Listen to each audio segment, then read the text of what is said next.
I have Dior Homme Intense, the 2025 version. I remember seeing this fragrance in the airport and I tried to buy it and they wouldn't let me buy it. I didn't know that in duty-free shops you can only buy the fragrance if you're leaving the country. So I thought maybe they only sold this in airports, but I think the duty-free shops got the 2025 version before retail stores. Macy's, I believe, was the first to carry this. Anyway, I really liked it. I think it's probably the best, if or one of the best, at least, fragrance releases of last year. One of the best designers you can buy right now for sure.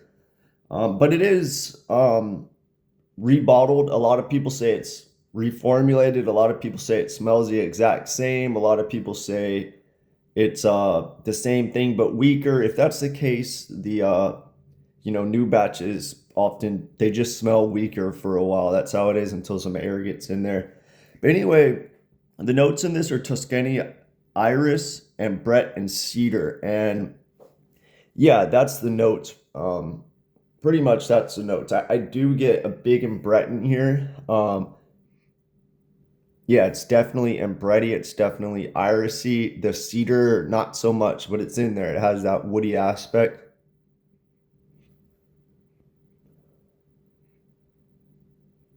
I think this is straight unisex. Doesn't matter who wears it. Um, but yeah, I like fragrances like Chanel's La Pausa,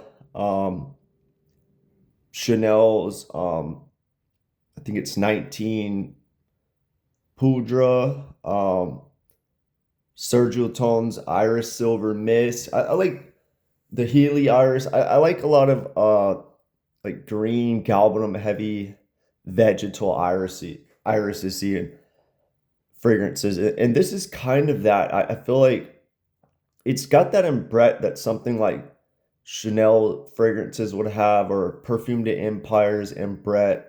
There's this like I don't want to say fruity, but there's like a slight fruity undertone, like a peach, pear, cherry. Like it doesn't smell like that, but it's almost just the sweetness of the fruit, I would say. It's not overly sweet, but it has some kind of like musky fruitiness. Just I don't even want to say it because it's not fruity at all, but it has like a slight sweetness from a fruit almost. It also has this like the irisy is kind of like a crayon a bit. Like it's not overly soapy or vegetal. It's almost like a crayon type of iris. Kind of reminds me if you ever smelled Les Abstrait's Bellum as well. It has like slight maybe a Tonka cacao vibe, but barely.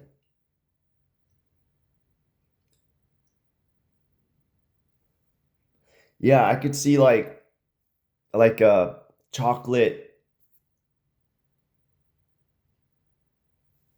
almost like a slight chocolate minty vibe. Maybe I'm because I reviewed recently Amage's Enclave. Like I kind of get that like chocolate mint in here just a little bit. Like the main notes that are listed are what this fragrance is. I'm trying to describe the minor nuances associated with the fragrance. And I also get like I do not like this fragrance, Frederic Mall's Lipstick Rose. It's one of my least favorite fragrances. A lot of people like it.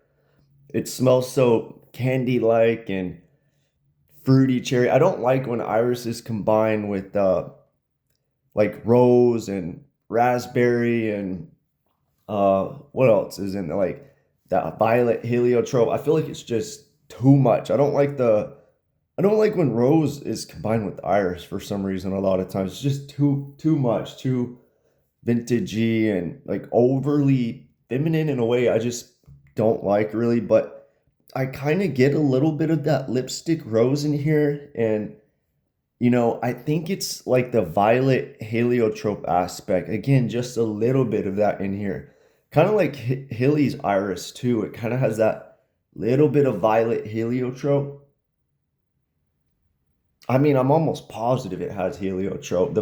The violet, I'm not sure, but I think there's a little bit in there. I think violet heliotrope just complement and Brett and Iris, and I think they were utilized in this fragrance. But overall, yeah, it's a good powdery. It's also powdery. I don't know if I mentioned that. It's good powdery Crayola and Brett Iris. That's what it is. If you like Iris fragrances, like if you're really into them, I think you would like this fragrance. A lot of people probably smelled this already, you know. I've never smelled the old formulation. Well, I have smelled them. I don't remember them. I'm sure I've smelled them passing through the mall or something.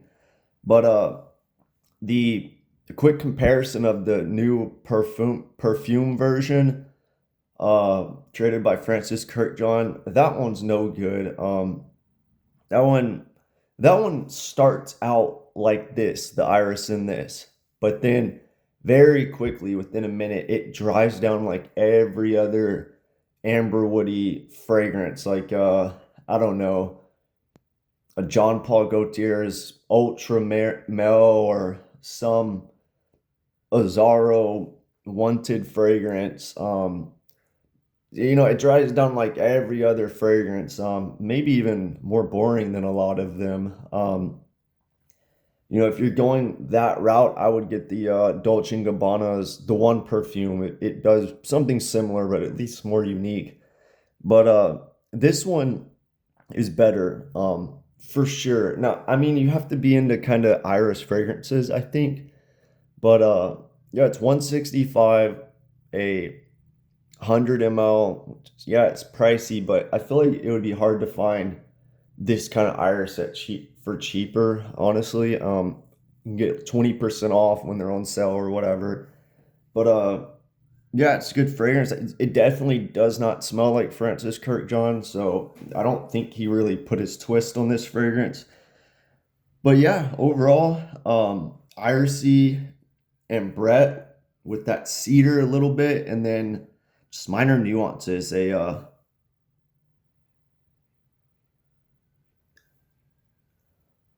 Like a tonka cacao, maybe a little mint vibe, and then just a little bit of violet heliotrope, some fruit undertones, but those just kind of add to the other notes. Like they don't stick out at all, I feel like. But yeah, overall, great fragrance. I would definitely try this one if you haven't. If you like the old formulation, I'm gonna guess this is probably very similar.